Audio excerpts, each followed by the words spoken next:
Welcome, everyone. I'm Sandra Bargman. A few years ago, I wrote and performed a solo show called The Edge of Every Day, which was an exploration of the rough edges and contradictions we all face and grapple with.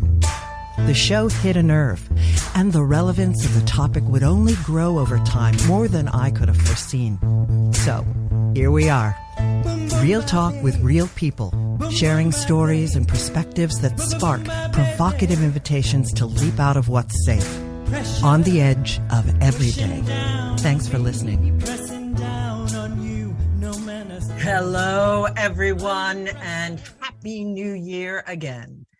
Thank you for joining me on the edge of every day here on talkradio.nyc. Tonight, we are live in the hive with internationally recognized author and teacher Gloria Karpinski for our 52nd episode entitled The Edge Where Two Worlds Touch. For those of you who have become loyal listeners here on The Edge of Every Day, thank you. Thank you so much for spending time with me and my guests. I'm thrilled to tell you that our numbers are growing. And I have you to thank. I could not do it without you. Please continue to share this podcast with friends and family, and take a moment to subscribe to my YouTube channel, Sandra Bargman, on the edge of every day. And if you're tuning in for the first time, welcome to The Edge. If you like what you hear tonight and you want to check out my past episodes with my inspiring guests, you can find them three places: talkradio.nyc, on your favorite podcast platform, and on my YouTube channel. Again, that's Sandra Bargman, on the edge of every day. This show is about pushing boundaries and exploring rough edges. Through conversations and shared stories with friends and colleagues, it is my hope that we can begin to understand our edges. And what I mean by edges is those places where we are fearful, those places where we are resistant to change, and those places where paradoxes and contradictions live in our beliefs and in our understandings, both internally and in the world around us. Listen, we live in edgy, tumultuous times, and people are complex. The more we recognize our own edges and get real about them, the more we can help others to do the same. And that, I fully believe, can help to change the world. So, thanks again for tuning in. And without further ado, it is time to introduce our guest this week. Gloria Karpinski is a holistic counselor, spiritual director, teacher, and author. Her seminars, as well as her individual in-depth Life Attunements, emphasize the relevancy of universal spiritual principles to everyday life and the interdynamics of mind, body, emotions, and spirit. Gloria graduated from the University of North Carolina. Prior to her ordination by the International Church of Ageless Wisdom, an interfaith church without walls, she was a journalist. Gloria has presented workshops, intensives, and keynotes across the country and around the globe, conducting seminars and giving lectures for such diverse groups as psychotherapists, actors, and doctors in venues ranging from large conferences to colleges, churches, hospitals, and specialized groups. She is the author of 2 books, Where Two Worlds Touch, Spiritual Rites of Passage, and Barefoot on Holy Ground, 12 Lessons in Spiritual Craftsmanship, both published by Ballantine Books. Both books have been used as texts for interfaith seminaries and study groups, including the Center for Sacred Studies in California, where she is on the online teaching staff.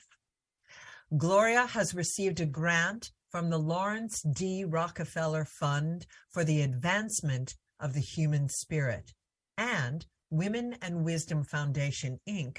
honored Gloria at their Service to Spirit award banquet. Gloria was presented the keys to her native city of Greensboro, North Carolina, for her outstanding achievements and contributions. She maintains a counseling practice in Winston-Salem, North Carolina. She's on the National Advisory Board of the Sophia Institute in Charleston, South Carolina. Welcome, Gloria Karpinski.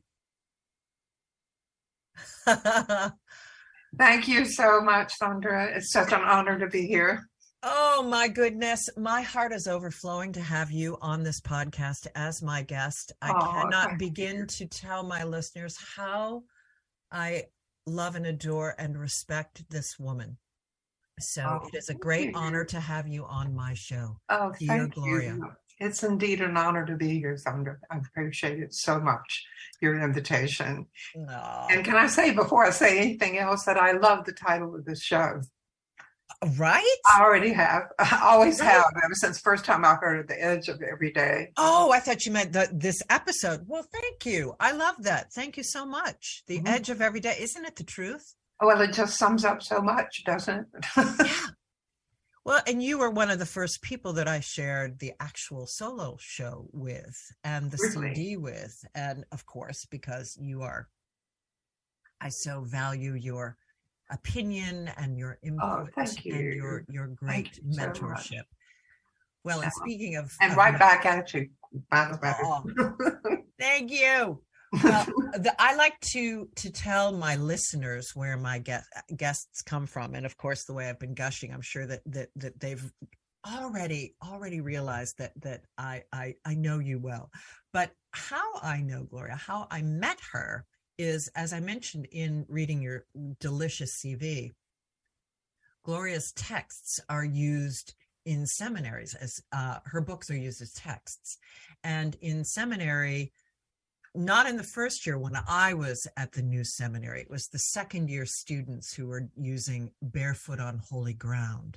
So you were invited in to be the keynote speaker for the new seminary for interfaith studies at the end of my first year. So I hadn't used your book yet, but you know what I heard from the grapevine, and oh my goodness, Gloria Karpinski's coming in for the keynote. Everyone was absolutely thrilled, and of course I attended the graduation. It was at St. John the Divine, and you were divine as well. And I really so appreciated everything that you spoke about, and was so looking forward to. And you also gave an intensive that anyone that was a student at the new seminary could attend. And that was very moving.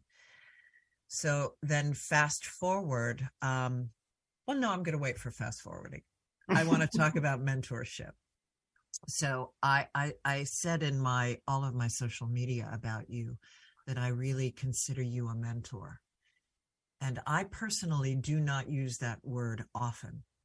And I know you'll get a kick out of this. I know you know this about me. It's my rebel spirit. I can count on one hand the number of people I consider mentors, and you are at the top of that list.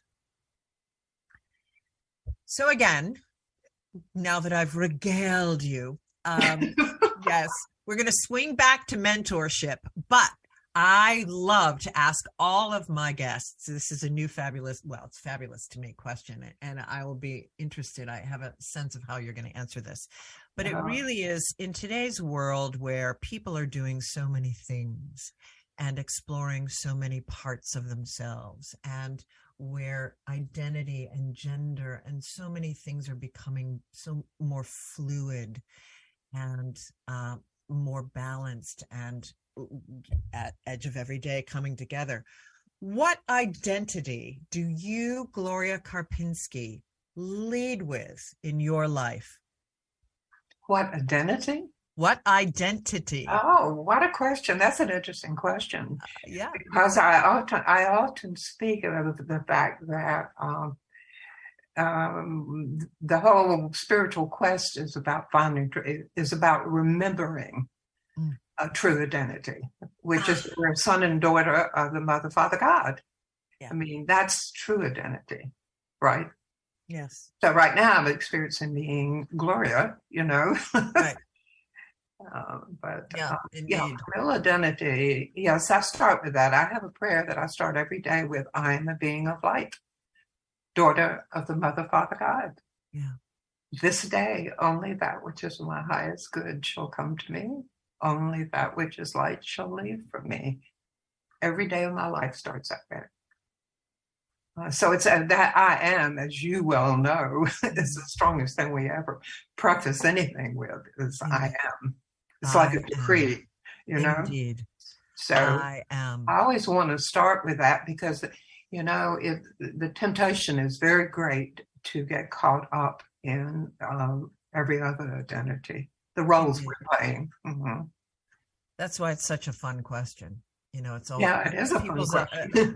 And there's so many tendrils that you could go out on in terms of how you're going to answer that. Yeah. Well, a beautiful, beautiful answer. And, Mother, Father, God, I love the yin and the yang, the male and the female portion of creation, the edge of every day. Just as beautiful. Well, I want to swing back to thank you for that luscious answer and for the prayer. Mentoring. As I mentioned, I consider you a great mentor, but you and I have talked about how during COVID, I've really felt a call to community in a way that I had never been called to it before. Mm-hmm. COVID really revealed that to me. Mm-hmm. And I feel as though it also has revealed mentorship. Would you agree? Do you feel that there's an increased call? I know you feel this about community. We've talked about this, but I haven't asked you about mentorship. What are your feelings around mentorship and the increase of mentorship? Well, I think for one thing, we need to be clear in our definition of what we consider mentorship to be. Yes. Because, there comes a time when you really are aware that everything in the environment is potentially your mentor, if you're paying attention. Yes. And when you start looking for specifics, the law of attraction kicks in. If the quest is sincere, then you magnetize out of millions of possibilities the people to you that will maybe give you answers or inspiration or direction. They may also mirror for you exactly what's the opposite of it, which is part of the mentorship. Indeed. not always the fun part of it. Right. Very strong leadership. To the personality, but it's definitely part of the path. Yeah. Indeed. So I think mentorship is very complicated because you find it in books, you find it in classes. There is a concept in Hinduism of the guru that sits next to you. Yeah. The Upaguru, I think it's called, and that is a state of consciousness in which you recognize that the person next to you may be your mentor for that moment. Yes. And it's it can be even variations of out of the mouth of babes. Oh my goodness. Well, if we believe that every person is our teacher / mentor. Absolutely. Of course, in each. But I have felt a sense of wanting, particularly young women, to be reaching out, and me reaching back to younger women in mentorship and really wanting, to share it in a way that, and I'm sure it's the age, it's the perfect combination of COVID and my age and where I am in life. But may I interrupt you to say that that is also the fact that you're plugged into what's really happening on planet Earth. Because from the very beginning of my work, which has been several decades ago, one of the major things that I was taught in Spirit, and it has never changed in all these years, is that the centerpiece, not an also ran, the centerpiece of this evolutionary spiral that we're in is the restoration of the divine feminine in human consciousness. And I think it's actually the hope of this planet. And I know for certain that there would be a cheer around the globe in agreement with that. Yeah. Listen, we need to go to break. Okay. And when we come back, we will pick up where we left off on the divine feminine, and we're going to move into where two worlds touch and change, and the difference between spirituality and religion. I want Gloria to share her beautiful, beautiful metaphor for that. When we come back on The Edge of Everyday with Gloria Karpinski. Stay tuned. Are you a business owner? Do you want to be a business owner? Do you work with business owners? Hi, I'm Stephen Fry, your small and medium-sized business, or SMB guy, and I'm the host of the new show, Always Friday. While I love to have fun on my show, we take those Friday feelings of freedom and clarity to discuss popular topics on the minds of SMBs today. Please join me and my various special guests on Friday at 11 a.m. on talkradio.nyc. Are you a conscious co-creator? Are you on a quest to raise your vibration and your consciousness? I'm Sam Leibowitz, your conscious consultant, and on my show, The Conscious Consultant Hour, Awakening Humanity, we will touch upon all these topics and more. Listen live at our new time on Thursdays at 12 noon Eastern Time. That's The Conscious Consultant Hour, Awakening Humanity, Thursdays, 12 noon on talkradio.nyc.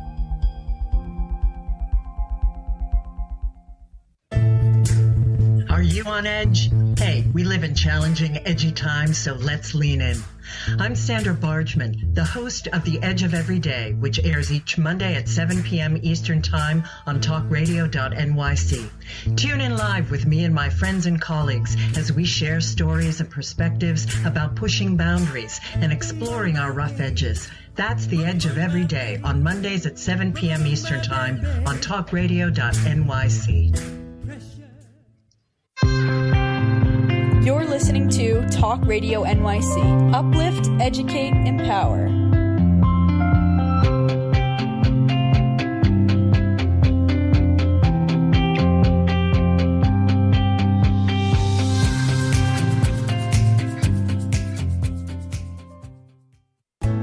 Chipping around, kick my brain to the ground. These are the days it never rained, but it on the edge of every day. And we are back with Gloria Karpinski. Gloria, we have a shout out to Farrell Sylvester, who says, "Delighted to be here. Gloria has meant a great deal to me." That is very nice. Thank you so much, Farrell. Just wonderful. Hello, Farrell. Thank you. She means a great deal to me too, and many, many others. So let's move into where two worlds touch. We're going to touch on all your books, and hopefully all the stories will spiral out from your books. I'm thrilled to say that after I had reached out and met Gloria and pursued her, stalked her to be my mentor, she wonderfully asked me to be the narrator, the voice narrator for the audio, the abridged audio version of Where Two Worlds Touch, which I have right here. I have gloriously, and I'm going to re-listen to it now that we've had a talk. I've listened to it over and over, but it's been a bit of time. But what I love about this book, and in retrospect and doing my research, is the Where Two Worlds Touch. It's the edge of every day, Gloria. Where two worlds touch, it's the same. It's the and it speaks about, it deals with the greatest, in my opinion, the biggest edge that we human beings face is our fear of change. Absolutely. And Absolutely. Oh, yeah. Yeah. And if we're not really careful, we can be lured right back into habits of thinking and justify them and so forth. I'll tell you something interesting. The Spirit said that is an expression that I've really liked that speaks to that. And the phrase was, beware the seduction of the familiar. And I like that so much because of the fact it didn't say beware the trap of the familiar or beware falling back into habits. It was the seduction of the familiar. And I think that's a warning to us that the past and habits and things that are conditioned that are at a cellular level are very seductive. And we might not like them, and we may say, I want to change them. But the thing is, the truth is that they are comfortable. We know what to do. We know what the rules are. Do you know what I mean? Whereas we go to the edge of every day, and we go to that edge, it's like, well, wait a minute, I got to figure out how to function here, you know. And it's a lot about giving up that which we've outgrown. You know, and moving into the what can appear to be the unknown, but starts to be very familiar once you've done it, once you've lived it. It's like, it's, you know. Well, you know, and it's funny, as somebody who, as an edge walker myself, and somebody who I personally thrive on change, I believe. Do you think that some people are cellularly more comfortable with change or more inclined towards sticking with the familiar, being seduced by the familiar? Well, I think that we're all human, but we all come with unique intentionality. Yeah. And so I think to generalize about that, it would be risky. Indeed. You know, because what I'm reminded of actually is something I haven't thought about in a while, but one time Spirit told me that it would take 4 different types of energies to make this turning that we're in. Yes. And the first are the visionaries. And of course, they welcome change. They're very happy to leap into the unknown and so forth. Yes. You know, and then, yes, of course, there we are, right. Yeah. And then, then come the rebels who really raise sand with the known realities. Yes. You know, and they're protesting all over the way, and they're challenging systems and doing so forth and so on. Then there are the bridge builders who come along, and they say, "Wait a minute, let's understand each other. Yes, let's understand where we've been, our history. Let's understand all of that, as well as where we're going." Yes. Where we're dreaming, what the vision is, that's by enough of us that it's a collective vision, you know. And then what really surprised me was the term used was the conservatives. And it did not mean conservative as in political. It meant those that preserve the best of what we've learned thus far. That kind of energy is also required. Oh, indeed. So, you know, so when I try to answer that question, it's like, it depends on what a person's intentionality is when they incarnate. If they've come in to serve any one of those as a dominant theme in their life. Indeed. Because you can cross over and become one in one situation and another. Exactly. However one would be strongest. Absolutely. Sure. Absolutely. So, I mean, you wrote Where Two Worlds Touch in 1992, feeling, you know, and it just, the prescient quality of this book, where we are at the crossroads and the quickening where we are in the world today, is unbelievable. And so how did you, what was the inspiration for writing this book? I think I remember this story. Gosh, that's so long ago. I want my listeners to hear it. Well, I'm going to answer that kind of all the way around to get to the point, maybe. And I'm not sure I can get to the point. That's that okay. Because it's been a very long time. But I would say that at that point, my work had opened, and I had developed an obedience, for lack of a better word, to the guidance that I had from the inside out and from the outside in, where they met. And my guidance had taken me from the healing work, which started everything. And that's not a way I earn a living, but it is the ground for everything else that followed. But then that followed with readings. Right, the attunements. The attunements, exactly. Right. And so over a period of the years that followed, I was aware of the patterns that I was seeing emerged in change and how it was taking place in the ones that I was seeing. And by this time I was teaching. And so I was being able, to see that also in people reporting in class, not just, the one-on-one. Right. And so put that together with then the guidance from Spirit that it was time to write. I always knew that writing would be part of my, Oh, sure. You started out as a journalist. I did, yes.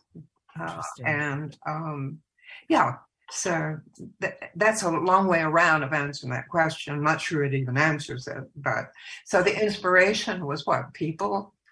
It was people attending my classes. It was individuals that sat with me and gave me the privilege of entering into their inner field, their lives, and it was Spirit guidance. Yeah. And Well, as I recall, also an editor or a publisher reached out to you, which I loved. Word about you had gotten out, and that you needed to write this book. Well, we've got 2 minutes to break, and but Life Attunements, you've got 2 minutes. Share with us a little bit more about. And we can take a break and pick it up when we get back. But I think 2 minutes in general, a life attunement is, Gloria, beautifully, part of the payment that I received for doing the audio was this fantastic life attunement. And interestingly, you told me that I was to write a book in my life attunement from you. And I remember thinking, that's ridiculous. I have no aspiration in the world to write a book, and I'm on the precipice of writing my own book. And I've contributed a chapter to someone else's book that's doing very well. I'm not at all surprised about it either. Right, exactly. Not at all surprised.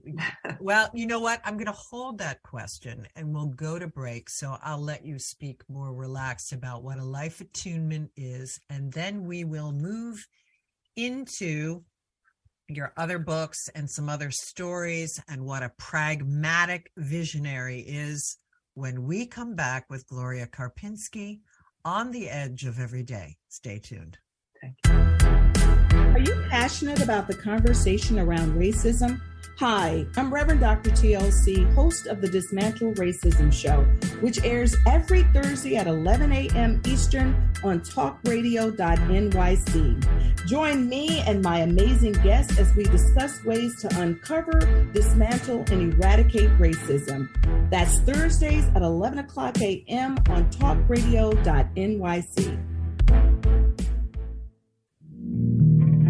Are you a small business trying to navigate the COVID-19 related employment laws? Hello, I'm Eric Sauver, employment law, business law attorney, and host of the new radio show, Employment Law Today.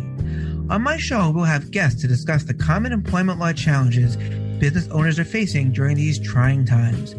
Tune in on Tuesday evenings from 5 p.m. to 6 p.m. Eastern Time on talkradio.nyc.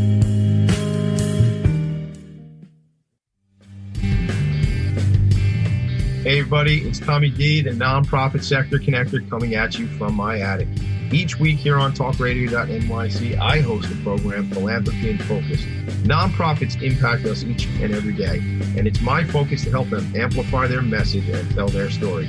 Listen each week at 10 a.m. Eastern Standard Time until 11 a.m. Eastern Standard Time, right here on talkradio.nyc. You're listening to Talk Radio NYC at www.talkradio.nyc. Now broadcasting 24 hours a day.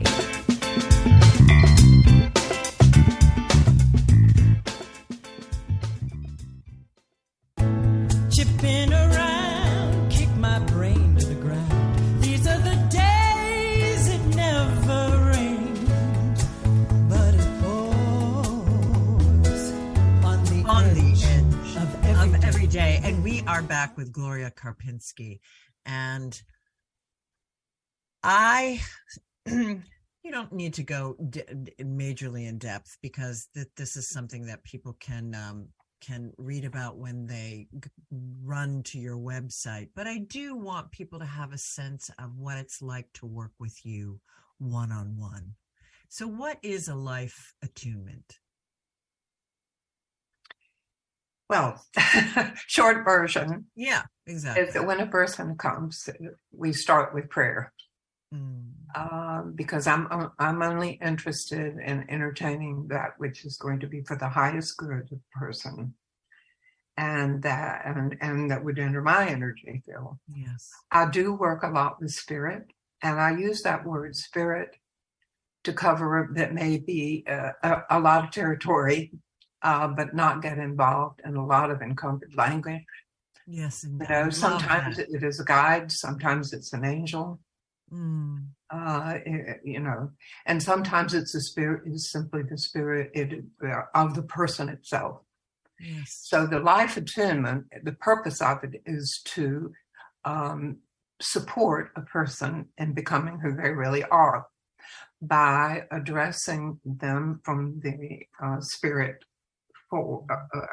outward into how it's manifesting professionally, personally, in the challenges that they've brought in to work with, their karma, we could say, in the contributions they've come to make, where they are when they're stuck. We look at those things. Yes. And so forth. Generally speaking, because we all manifest in at least several frequencies at one time, there's information on each one of those levels. Okay. Yes. And so very often an attunement or a life reading starts with a symbol that gestalts all seven. And then we work with that symbol for a long period of time, unraveling it, seeing what its implications might be, and so forth.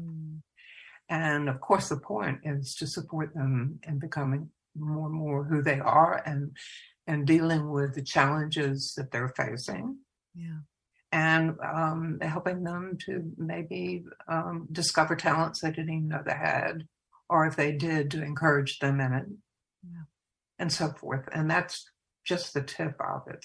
Of course, actually. Indeed. You know, indeed, it's difficult to get into in this format, but it was so profound for me, and that I did want to give our listeners a taste of it. Tell me, Gloria, did you always, as a young person, and you got into journalism, as a young person, were you aware of these skills that you had?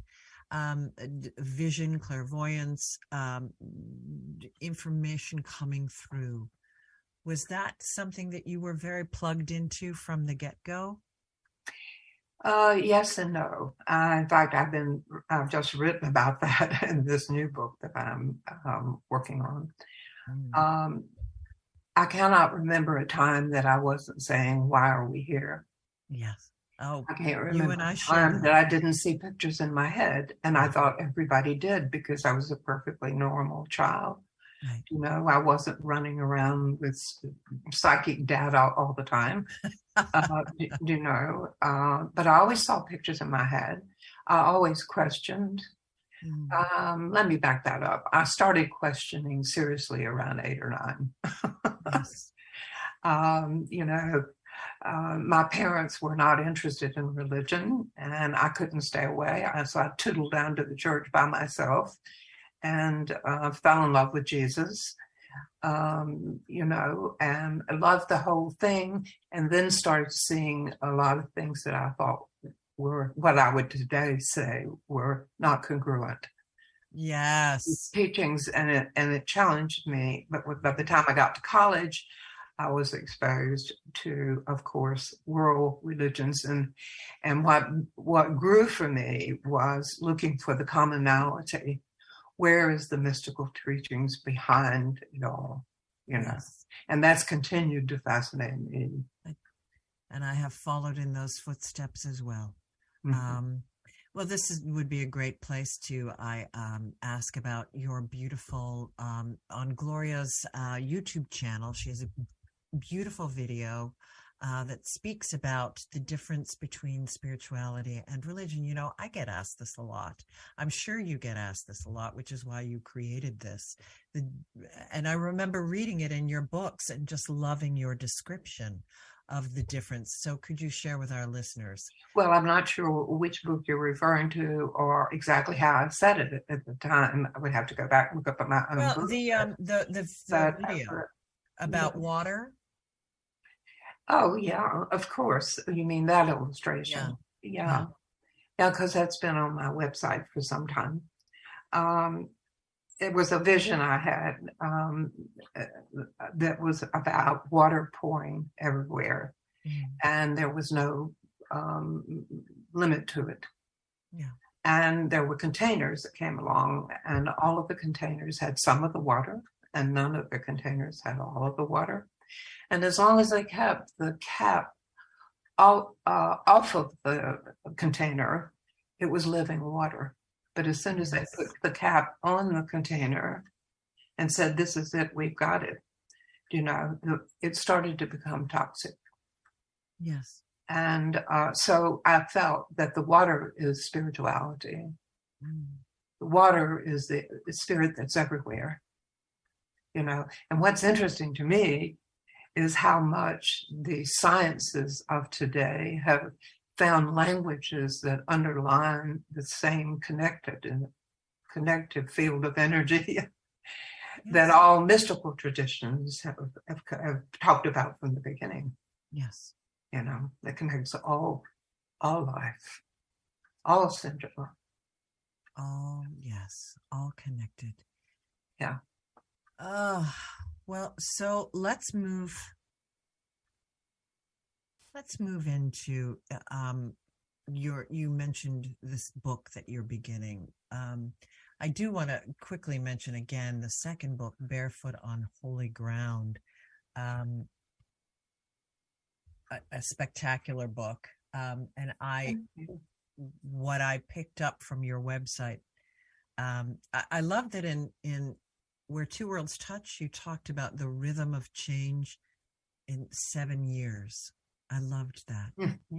And then you used 12 in Barefoot on Holy Ground. And you talked about endurance in these troubling times, the endurance, the power of endurance. And so before we get to your last book, your next book, your third book, let's talk about the divine feminine and your connection to always working towards that and your upliftment of women and your understanding in today's world that it is the women, it is the rise of the divine feminine. That is the crossroads in which we find ourselves. Is essential. And I would say that women are leading the way on that. But, I'd really like us to expand it to think of yenness. Yes. Because that's where we're fundamentally out of balance. It's where we have worshipped at the altar of yangness. Yes, yangness, indeed. I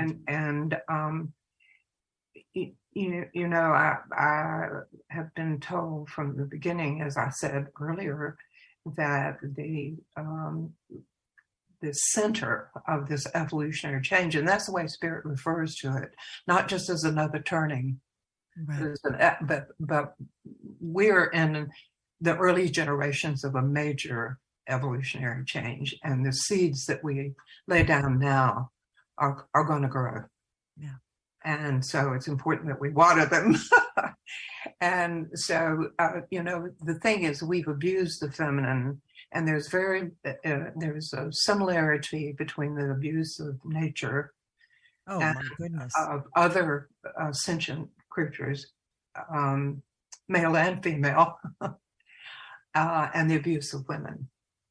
And so we've got an awful lot of work to do to bring women into an equal balance on the manifestation level. Indeed. But on a deeper level, we are also talking about restoring that awareness of balance that is required with yin and yang. Mm-hmm. With just one, we are out of balance. Yes, indeed. So we have a lot of distortions about what yinness is, Yinness. And so I think that there will be a lot of teaching about yinness with men as well as women. I've been thinking about developing a workshop for men only called "What Are They Talking About?"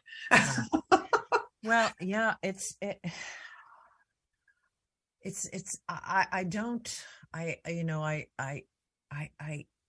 challenge to be a man right now. And it is very challenging to be a man. A man. That's what I meant. Excuse me if I interrupted you, but that's what I meant was, what are they talking about would be the title of the workshop.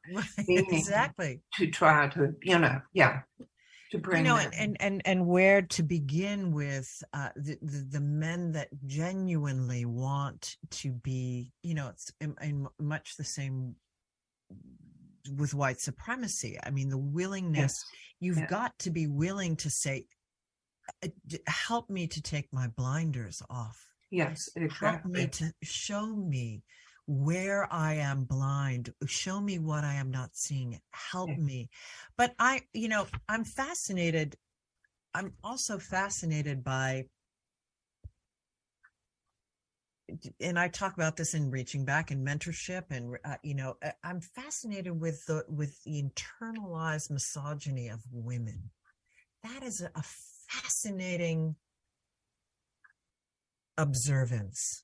Do you have any thoughts on that? Would you clarify the question? Well, no, I'm just understanding women who are upholding patriarchy, who have internalized the misogyny, and that are more in alignment. It's all part of this large story. I understand, but as women are working to gain their equality, to see women standing in the way of that is heartbreaking. Well, it is very hard, but I think we have to be also extremely tolerant that they've been deeply programmed. Indeed. And we're talking about centuries, hundreds of years. Indeed. I can say what I have seen in doing life readings and what I have seen in classes, because I teach, among other things, I teach a course called Renewal, which is about the divine feminine. And the damage that's been done down through the centuries is carried by a lot of women today. Yes. And the fears are great. We could start with something as fundamental as thinking, if I speak up and speak out and break out, am I going to be hanged again? Right. Exactly. Am I going to be burned again? So the epigenetics, how that lives in the cells of women, absolutely. And, it's a very complicated subject, but it is indeed. But I think we have to, like we do with everything, we have to embrace it. I had a wonderful experience with a monk who had been imprisoned and tortured by the Chinese for 21 years. And I had the privilege of meeting with him and was told I could ask him anything I wanted to. And I only ask him the same thing I ask anybody who's been through intolerable things. And that was what got you through it. Yeah. And I loved his answer because he didn't hesitate for a moment. He said, it was my karma and I embraced it. And because I did, I could practice what I knew. And therein is the key, is the minute that we embrace what it is. We can practice what we know. But if we don't embrace it, we can't even get to what we know. Okay, so I think that for a lot of women, for example, that you're speaking of, that's very hard to get through that first mountain of embracing. Maybe it has to do with their karmic history. Maybe it has to do with their family patterns, with fear. And fear, as we know, is constriction. Yeah, our continued socialization. You know, so I think there are so many reasons why, but I think that it's imperative that we love our sisters wherever and however they are, you know, and drop seeds. You never know when a seed is going to be finding fertile soil. You really don't. I learned that a long time ago. Amen. Well, hey, I'm writing a play that it's not about Lilith. Lilith as the central person, a character in the play. But it is my hope that this play sends these seeds to a spectrum of women who are willing to look into the shadows and allow all of that to rise and to be recognized and embraced, and where we can really get real, as I say, about our edges. I totally support you in doing that. That's wonderful. Can I insert here and now, in addition to the divine feminine being what was stressed from the very beginning, has to be remembered again and manifested again on this planet. The other thing that's really, really significant is that I've been taught from the very beginning that's part of this, it's inseparable from all of it, is that everything hidden has to come to light now. Everything hidden. Now, that sounds very romantic when you say it in a certain circumstance. And when we talk about looking at, for example, racism or ageism or sexism or any of that, and we're looking at institutions, that's one thing, but it's also taking place individually. So it means that whatever fears these women, to put it to that example, women that are feeling that way, it's bringing to the surface whatever is down there. There's no way out of this because it's going to bring everything up in front and center for us to deal with. There's no way out of this. I love that. Buckle up. We've got to take a break. Yes. We've got to take a break. And yes, buckle up indeed. Okay. Oh my goodness, Gloria Karpinski. It is so, I wish we had 3 hours for this conversation, but we are going to continue with our last bit when we come back with Gloria Karpinski on the Edge of Everyday. Stay tuned. Hey everybody, it's Tommy D, the nonprofit sector connector, coming at you from my attic. Each week here on talkradio.nyc, I host a program, Philanthropy in Focus. Nonprofits impact us each and every day, and it's my focus to help them amplify their message and tell their story. Listen each week at 10 a.m. Eastern Standard Time until 11 a.m. Eastern Standard Time, right here on talkradio.nyc. In a post-COVID world, you may have many unanswered questions regarding your health. Are you looking to live a healthier lifestyle? Do you have a desire to learn more about mental health and enhance your quality of life? Or do you just want to participate in self-understanding and awareness? I'm Frank R. Harrison, host of Frank About Health, and each Thursday, I will tackle these questions and work to enlighten you. Tune in every Thursday at 5 p.m. on talkradio.nyc, and I will be Frank About Health to advocate for all of us. Are you a conscious co-creator? Are you on a quest to raise your vibration and your consciousness? I'm Sam Leibowitz, your conscious consultant, and on my show, The Conscious Consultant Hour, Awakening Humanity, we will touch upon all these topics and more. Listen live at our new time on Thursdays at 12 noon Eastern Time. That's The Conscious Consultant Hour, Awakening Humanity, Thursdays 12 noon on talkradio.nyc.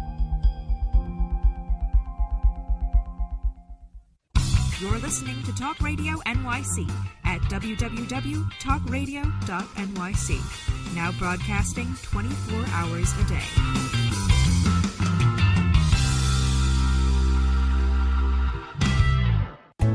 Chipping around, kick my brain to the ground. These are the days it never rained, but it pours on the edge of every day.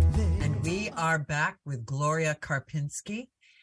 So we can find you, Gloria, at, I want to make sure that we say this a few times, Gloria has a wonderful YouTube channel. All of the places you can find her are going to be in the show notes, but you can find her at gloriakarpinski.com. You can order books, read all about her wonderful programs where she's going to be teaching, etc., on her website. So let's talk about your new book. That is not on your website yet. Not yet. It's not up there yet. So what is this new book about? The new book is called Blossoms of Fire. Ooh. Yeah. That's a line that comes actually from a poem and a Wright poem. Mm-hmm. Richard Wright poem. Okay. And it's really what in the publishing world they would call a hybrid. Oh, okay. Which means that it's, in this case, it's a memoir. Of course, it combined has to be a bit with teaching. With teaching. Yeah. Excellent. Yeah. So, okay. So, do you talk about this question in the book? Have there been in your life? Are there what? Have there been in your life responsibilities you've needed to embrace or challenges you've needed to face in the deepening relationship that you've experienced with Spirit? Well, of course. As long as we're human, we're challenged, right? Unless we're walking on water, and I don't personally know anybody walking on water. I love it. Until that time comes, we're constantly seeking to know ourselves. That was what was written of the Delphic Oracle. It is still the one mandate, is to know ourselves. Talk about it often, yes. Yeah. And then to acquire ways and means of maintaining compassion and love and developing increased detachment from reacting to everything that comes along and so forth. There's a multitude of lessons that happen once we wake up. Right. The training really starts. Of course. Well, I suppose I'm speaking more in terms of personal experiences, things that you didn't expect that could model for people who are awakening. When Spirit calls, there are certain. I need to step into this and to realize that that is a calling for a deepening relationship with Spirit. Absolutely. Well, I found myself on my own with 2 children to raise on my own. Wow. Yes. I have not worked under the auspices of a church or a college or a center, even though I've worked in lots of them. Yeah. You don't have that umbrella. So that has meant that I've had to be willing to also be very pragmatic and a pragmatic and visionary. Pragmatic visionary. That's the truth, really. Yeah. So, and then of course, we would be here all night if I started unraveling step by step what I've had to learn, but I would say balance has been the number one imperative in my personal life. Yes. Which does remind me of something I did want to say, is that paradoxes, I've been taught in Spirit, is not the same thing as ambivalence or contradiction. Spirit one time said to me, a paradox exists when the mind has stretched far enough to embrace seeming opposites. And the operative phrase there is seeming. Yeah. Seeming opposites. They're not really opposites. But whereas ambivalence is either or and keeps us stuck. Contradiction is I've got to choose one or the other. Right. So I would say that learning to handle paradox, by whatever name we call it, balance, has been a challenge. The balance between the spiritual world and I'm a very practical person. Do you know what I mean? I do. Pay my mortgage. I do. And my light bill on time, No, I'm being facetious, of course. To some extent, I'm not, Understood. Well, we've got a minute till we're finished. Oh. I know it just flies by in a blink of an eye. I know it just every single episode I'm like this, but quickly again, GloriaKarpinski.com, the new book, Blossom by Fire. No, Blossoms of Fire. Blossoms of Fire. And Gloria Karpinski, I can't thank you enough for guesting on The Edge of Every Day. Well, thank you. And to our listeners, thank you for spending this hour with us. Remember, you are always at the edge of the miraculous. See you next week. This is our last dance. This is our last dance. This is ourselves under pressure. Under pressure. Under pressure.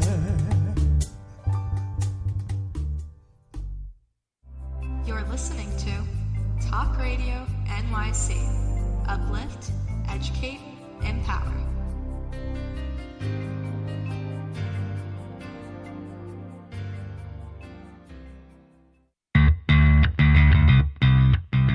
Are you a business owner? Do you want to be a business owner? Do you work with business owners? Hi, I'm Stephen Fry, your small and medium-sized business or SMB guy, and I'm the host of the new show, Always Friday. While I love to have fun on my show, we take those Friday feelings of freedom and clarity to discuss popular topics on the minds of SMBs today. Please join me and my various special guests on Friday at 11 a.m. on talkradio.nyc. Are you on edge? Hey, we live in challenging, edgy times, so let's lean in. I'm Sandra Bargeman, the host of The Edge of Every Day, which airs each Monday at 7 p.m. Eastern Time on talkradio.nyc. Tune in live with me and my friends and colleagues as we share stories and perspectives about pushing boundaries and exploring our rough edges. That's The Edge of Every Day on Mondays at 7 p.m. Eastern Time on talkradio.nyc. Are you a small business trying to navigate the COVID-19 related employment laws? Hello, I'm Eric Sauver, employment law, business law attorney, and host of the new radio show, Employment Law Today. On my show, we'll have guests to discuss the common employment law challenges business owners are facing during these trying times. Tune in on Tuesday evenings from 5 p.m. to 6 p.m. Eastern Time on talkradio.nyc.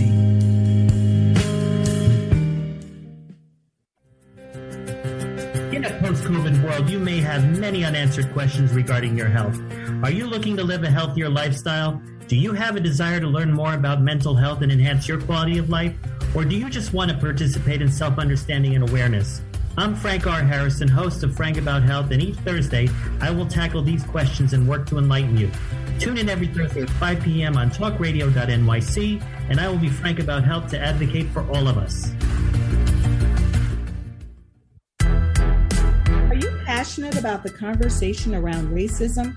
Hi, I'm Reverend Dr. TLC, host of the Dismantle Racism Show, which airs every Thursday at 11 a.m. Eastern on talkradio.nyc. Join me and my amazing guests as we discuss ways to uncover, dismantle, and eradicate racism.